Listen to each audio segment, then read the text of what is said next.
Hey guys, and welcome back to Let's Play Majora's Mask. Okay, we are nearing the end of Stone Tower Temple.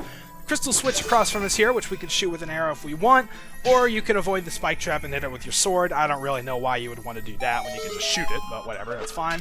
And that'll cause a chest to appear up there, which we will need to open before too long, but for now we can just use it as a hookshot target. Now we want to wait for this thing to get a little closer to us, then hookshot across, and that'll drop us down over here. Which will let us, oh wow, I didn't think I would jump up here. There's nothing to do here, but then there's kind of an interesting little thing sticking out. So, alright, now let's drop down. And as you can see, the boss door is right in front of us. I guess I could have finished this room in the last video, but oh well, whatever. So, alright, let's head on through. And now, if you remember this room, this is where we got the light arrows and where we fought the Garo Master. So, now that we're here, you can see there's this rather large portal type thing. I don't really know what to call it. So, alright, you feeling adventurous? Let's do it! Holy crap!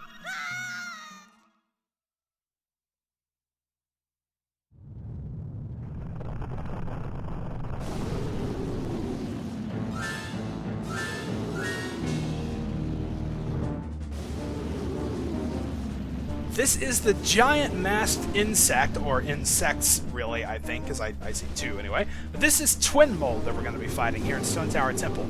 Now, this boss, in my opinion, is the single most disappointing thing in this entire game. What we can do here is actually use the Giant's Mask. I didn't put this on before, but this is actually the only room in which you can use this.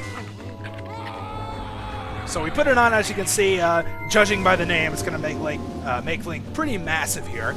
Now we have these two guys that are pretty much just going to fly around. They don't attack. They just sort of fly around and burrow into the ground. You can really stand here for as long as you want. This is also a good time to have infinite magic, because while you're using the Giant's Mask, it will eat away at your magic meter. So if you want to just be able to be in this as long as you want, then having the Chateau would be a good idea. But, yeah, basically these guys have two weak points. You can either hit them in the tail or in the head. As they're flying around, you can see we're taking a little bit of damage, but, I mean, it's really insubstantial. We're not hardly getting hit at all. And, of course, there's a bunch of slowdown and everything, which is nice, but, yeah, as you can see, these guys really don't attack you or anything. They just kind of go around. I feel kind of bad killing them because they're not really even doing anything. I mean, sometimes they do kind of angle themselves towards you, but, you know, it's really not too much to worry about. I'm getting a little trapped in here, though. There we go, got the tail of that one. Get him again. Awesome.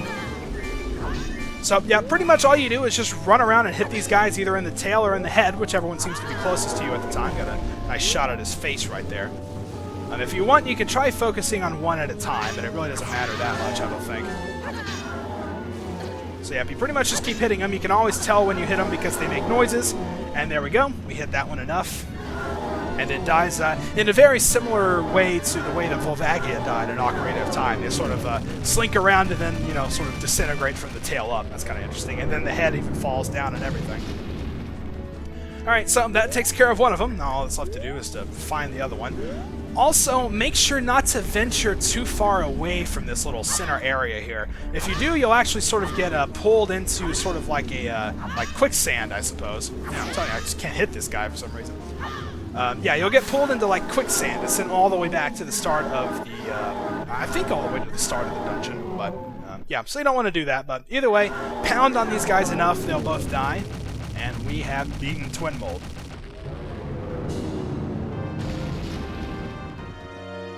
Like I said, that's probably one of the most disappointing things in this entire game. I mean, Stone Tower Temple is so cool, you know?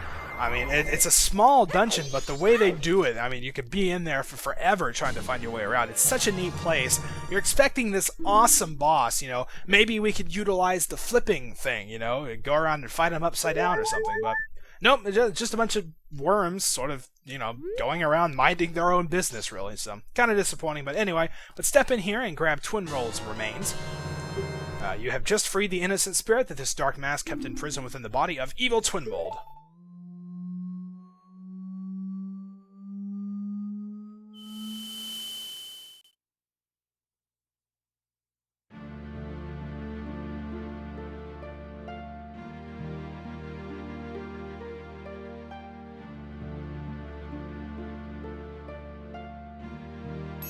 Well, we've helped all of you.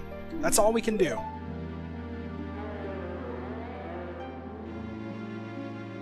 Call us. That's what they're saying.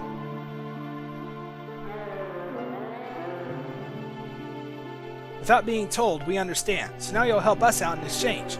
We'll call you from atop the clock tower, so do something about them, alright? What? Their voices sound sad. You don't want to?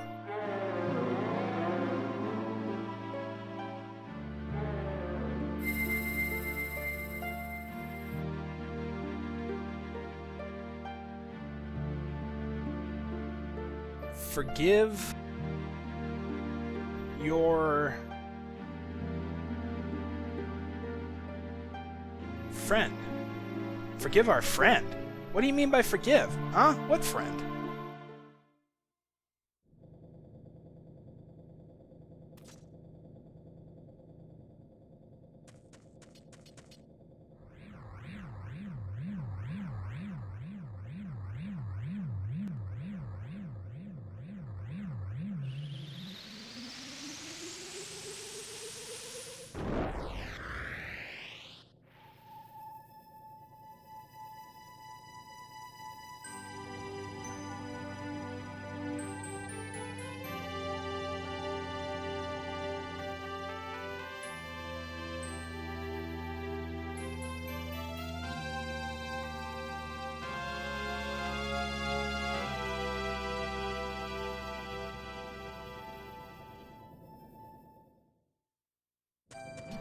So there we go. We have finished off Stone Tower Temple. We're being attacked by Gways as usual.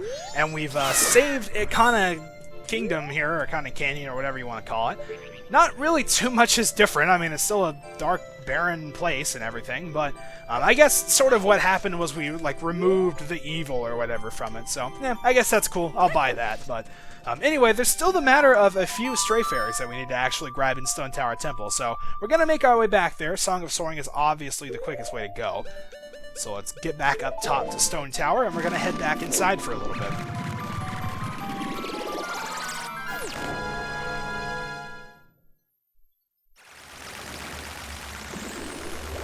Alright, so once we get here, the configuration is sort of saved. You can see we're going to immediately fall into the ceiling there. But what we do want to do is actually flip things back around again. Remember, we made a bunch of chests appear on the ceiling for us, or I guess technically on the floor. But, oh, come on, I hit that.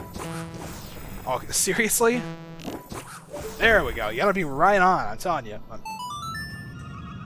Alright, yeah, and this is kind of cool. He just kind of falls onto the platform there. It's kind of interesting, but... Alright, so now we're going to have to make our way back in, of course, and do the whole block thing again. Okay, so now that we are back inside of Stone Tower Temple, there are still 3 stray fairies that we need to find. Remember, we picked up 12. The first that we need to grab is actually down here. Remember, we used this treasure chest in order to hookshot our way through that door when the thing was flipped around.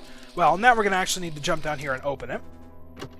Once we do, as you can guess, we get stray fairy number 13. Sorry, let's look out for these dragonflies before we try to claw on you. Let's take this guy out. Oh, come on, seriously? There we go. Alright, so now let's make our way up top since we won't be harassed by those things anymore. Okay, and this time we're going to take the east door. Once again, we've been taking it quite a lot. Remember, this is going to be the water room that had like 2 or 3 different platforms. We did make a chest appear there, and you can see on the map that we're going to have to grab it now. So, what we're going to need to do is turn back into Zora Link. So let's do it. And it's pretty much right under the bridge on the south side there. You can see the chest icon. You can actually even see it down there. So let's get up against the wall here and drop on down. The chest is right here. We can open it up. And get stray fairy number 14. So we've only got 1 more left to go. That one that we still need to get, though, is actually quite a ways away. We're going to be doing some of the more annoying rooms we're going to have to go back through. So that's just kind of unfortunate, but that's how it goes. Alright, so now let's hop back up again and make our way. I believe we need to be heading through the north door, so let's do that. Alright, and remember, this is the room we had to punch out the pillars, use the lights, the black bows kept respawning. Yeah, I mean, how could you forget this room, right? So let's make our way on through this one. now, this is the Wind Pillar room, which, yes, we are going to have to fly our way through again, which is quite unfortunate. But again, that's just kind of how it goes, I suppose. So let's hop on in and see if we can do this again. I did this on the first try last time. Not sure if it'll work out so well, but, well, we'll see anyway.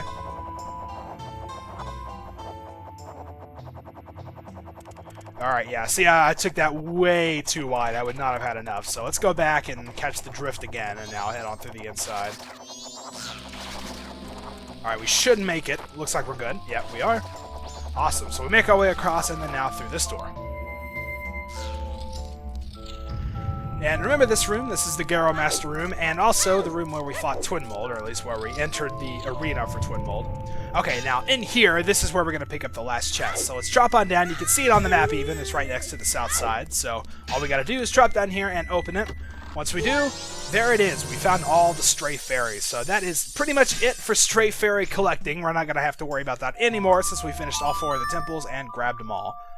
So now that we've got that, we are good to go. We can head back out using the Song of Soaring.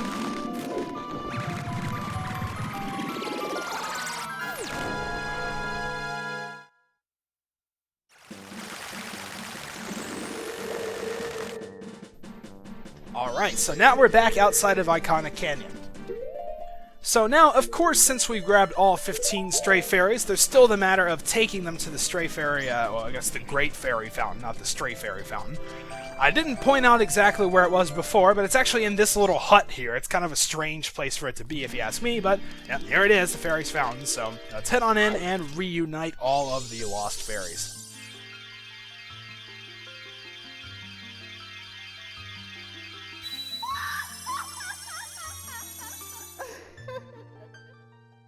Yep, so this time it looks like we got a blonde Great Fairy, and a little more reasonable hair color from pink and green and blue, but whatever.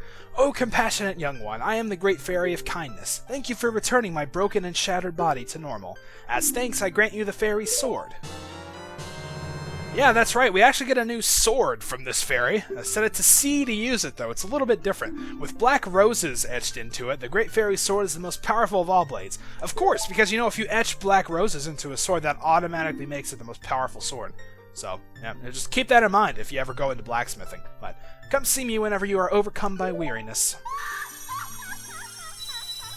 Yep, so down she goes. I guess we could check out our new Great Fairy Sword. You can see it's more like a C item than an actual sword. It's not, you know, it doesn't take over that spot there. But basically, the Great Fairy Sword is kind of like the equivalent to the Big Goron Sword in Ocarina of Time. We can print it out with C, and as you can see, whenever you use it, you can't shield with it, so that's kind of why I say it's the same thing. It's a two-handed thing. You can, you know, swing and do your combos and everything just like you would. It's a little bit awkward because you have to use a C button to do it. Which also means you can't charge up for a spin attack, but you can still do quick spins if you rotate and press the button. So that's pretty nice. It's a good little sword, but to be honest, I mean, the Gilded Sword just kills so fast anyway. It's kind of like, what's the point, you know? Oh well. Okay, so now that we've got that reward, we are just about ready to finish up the game. You can see we've got 18 of our heart containers, and if we look over here, we were only missing 1 in order to grab the next one. And we're going to grab that pretty soon, which will put us up to 19, and then the next 4 are going to all be in the final area. But before we do any of that, I think this seems like a pretty good place to leave off. Next time we're going to grab the final heart container of the areas we can get to right now anyway. And then after that, we are pretty much ready to enter the final area and start up the end of the game. Until then, thank you guys for watching, and I'll see you next time.